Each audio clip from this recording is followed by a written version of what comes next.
Hello, today we'll be talking to you about a DDoS attack. That stands for Distributed Denial of Service. This is when a hacker attempts to overload a web service with more traffic than it can handle, effectively shutting it down for other users. In normal network traffic, what happens is the user connects to the internet, depicted as a cloud, because it's always depicted as a cloud, and then it will connect to a web service. That service will then confirm the connection, and they will be provided whatever service or product is on the web page. Now, what a hacker wants to do is overload this site with more traffic than it can handle. By himself, this is impossible. He'll try to connect to the internet, he'll also connect to the web service, and because he's by himself, he can only provide so much traffic, and he will also receive whatever service that website is providing. So his first step in effectively shutting down the website is creating a botnet, or what is referred to as a zombie army. His first task will be to infect a computer, one lone computer, and he'll do this in several different ways. First he has to get to it.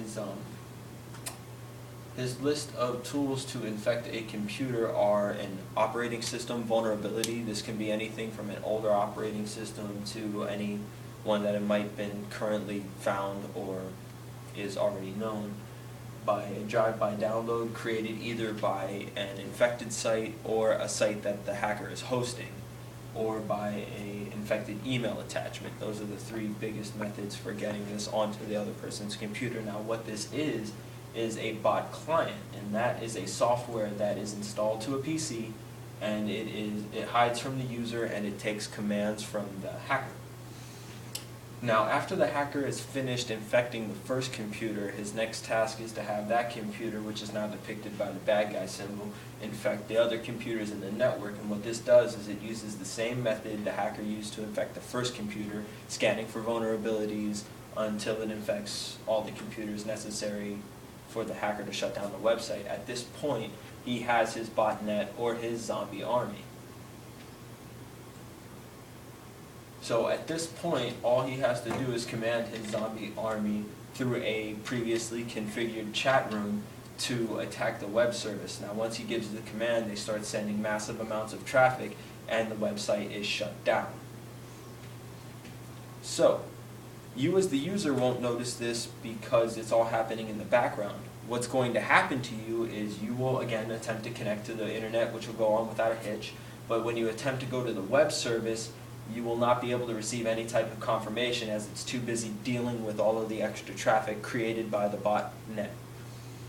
So, there are ways to prevent your computer from becoming a bot zombie, not necessarily preventing someone else's computer and then having a service you're used to getting onto being stopped, but to stop your computer from becoming a zombie, you can ensure that all of your patches are up to date.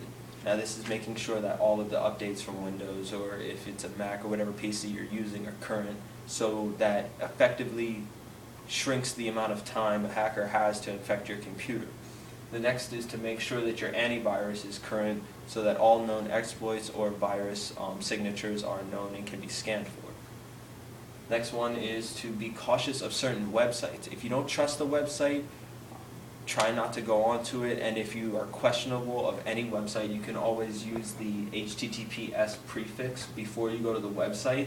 This will do one of two things. This will ensure that the website is encrypted, which can at least give you a good picture of whether or not it's safe. Some websites can't afford it. Some websites choose just not to do it, but for the most part, if that works, you know the website's safe. And the other thing is to be cautious of emails. If you receive the email from anyone other than an intended sender, do not open it, do not go to any links and or email attachments that could be on the email. That is a surefire way for something bad to happen. Now, just in recap, what a hacker tries to do in a DDoS attack is to shut down a website. He can't do it on his own, so he needs to recruit an army. In order to do that, he has to infect a computer, which will then infect other computers. Once he has the number of computers he needs, he can shut down a web service. To stop that from happening, make sure all of your software is current, and be cautious when you're surfing online or receiving emails. That is DDoS attacking, and thank you for watching.